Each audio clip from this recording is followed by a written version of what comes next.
Hi everyone, welcome back to the channel. Thank you so much for being here. And in this video, we are going to have a look at our emotions and our thoughts and how we can actually process them in the moment by ourselves if we are not someone who is maybe getting counseling, or maybe we're not getting therapy, or all of the healthy kind of ways that we can go through the process of our emotions and triggering thoughts. So the other day in the live, we had a discussion about this, and I thought I'd do a quick video for anyone who may have missed the live. So we know that when we get triggering thoughts or emotions that pop up, they are not to do with anything that maybe we are creating in our life. Let's say we are creating a new experience to have in our life. We are going to go through a transition of change, and it's in this change that we will experience emotions and we will experience different kind of thoughts, and that is part of our human experience when we are transcending over circumstances that we kind of want to be over, and we are transitioning into new kind of roles in our life. So we were talking about doing this in our own time. We can look at things like journaling, and we were talking the other day about how we should use ChatGPT in this kind of way that is healthy for us.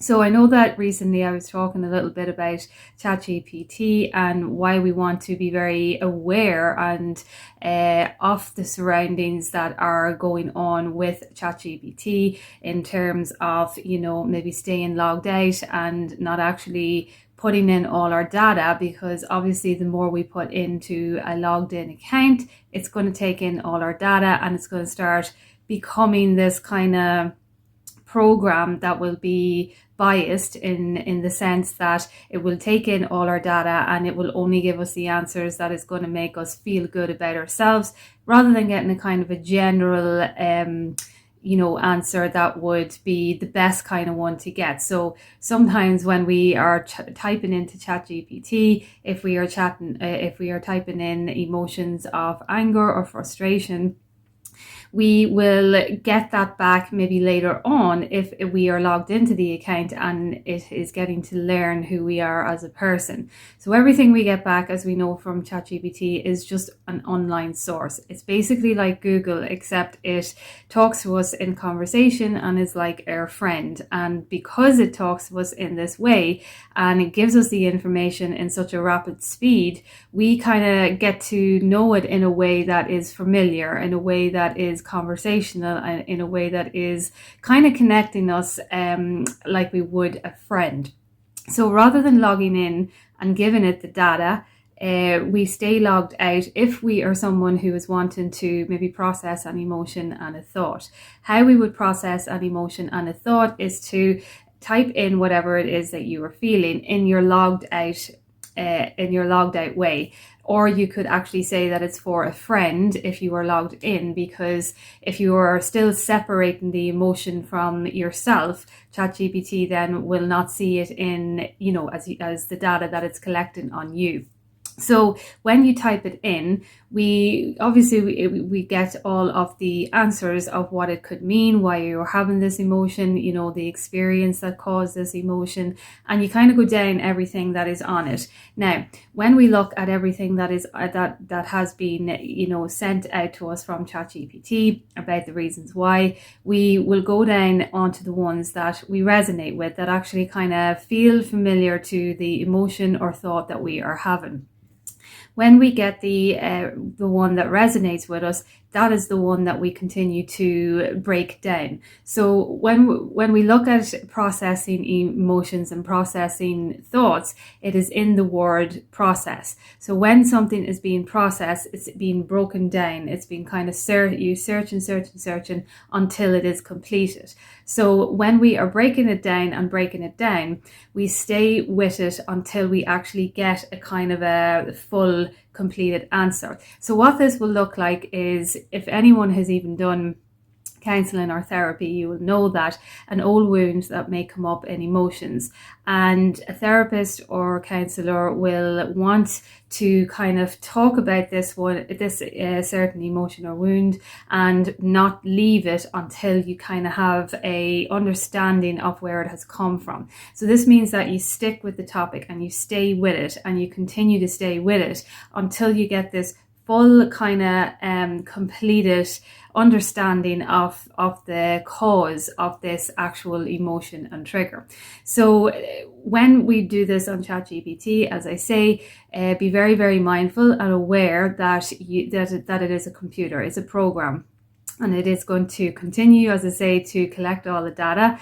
And as I say, it'll only give an unbiased result if it is neutral, and neutral will be logged out or maybe asking for a friend. It won't be you personally asking about yourself. So then you type in, as I say, the emotion and the trigger, you get the answers, and you pick on the one that resonates with it. If it still doesn't resonate with it, you continue to stick on it, and you continue to ask, okay, why is this? And you break it down, and you stay with it until you can actually get to the source of, yes, that is why it actually caused me to react in that way.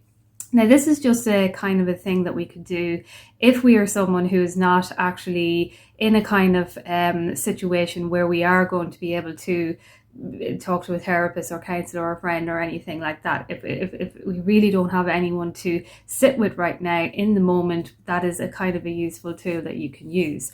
So when this actually, when you come to the realization of the cause of what may be causing, negative thoughts or emotions, that is when we go and we ask, okay, help me through this. How can I actually, have a routine, or how can I actually incorporate a habit every day to help me get through this maybe behavior or this thought or emotion that I am having? What are things that I can do? What are things that I can think?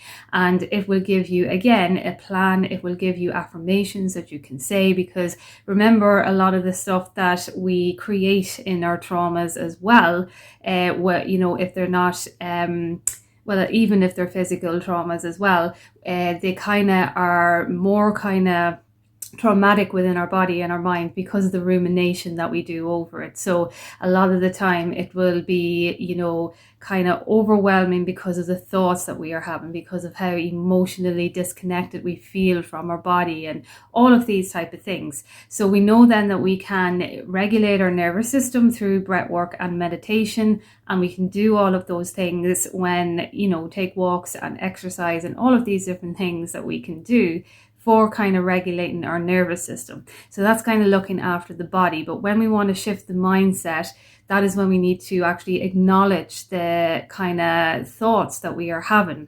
And while we can do it journaling as well too, it can be helpful to use ChatGPT in this way, but always remain aware. It is a computer. It is, as I say, basically the same as Google, because all it is doing is giving us information that is already out there online.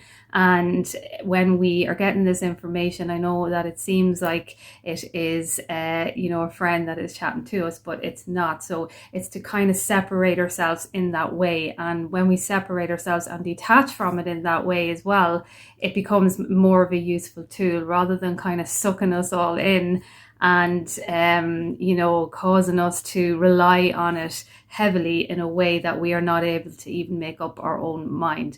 So I just thought I'd do a quick video on that. And again, if you have any questions, you can email me at any time, or you can comment down below as well too. So thank you so much for being here, and I will chat to you soon.